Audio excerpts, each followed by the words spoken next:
எம்ஜிஆர் அவர்களுடைய முதல் தேர்தலில் கூட இந்த அளவுக்கு ஒரு ஓட் பர்சன்டேஜ் வாங்கல அப்படின்ட்டு நிறைய பேர் சொன்னாங்க. ஆனா நீங்க டிவி கேட்க அவ்வளவு நீங்க ஆதரிச்சிருக்கிறீங்க. நான் எம்ஜிஆர் அவர்களோட எல்லாம் நான் கம்பேர் பண்ணல. எம்ஜிஆர் தான். ஆனா நாம பெரியார், அண்ணா, எம்ஜிஆர் அவர்கள் வழியில ஒரு அன்பா உழைக்க வந்த உங்க விஜய், அவ்வளவுதான். 1977 நீங்க போடாத ஓட்ட 2026 நீங்க போட்டிருக்கிறீங்க. என்ன ஒண்ணு, இன்னும் கொஞ்சம் அதிகமா ஆதரிச்சிருந்தீங்கன்னா கொஞ்சம் நல்லா வந்திருக்கும்.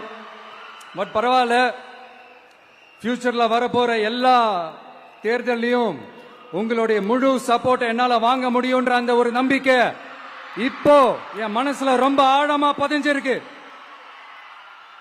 ஏன்னா நீங்க அமைச்சு கொடுத்திருக்கிற இந்த ஆட்சியில எல்லா நன்மைகளையும் நீங்க கண்கூடா பார்க்க தான் போறீங்க அப்படின்ற அந்த கான்பிடன்ஸும் இப்ப என் மனசுல ரொம்ப ஆழமா பதிஞ்சிருக்கு.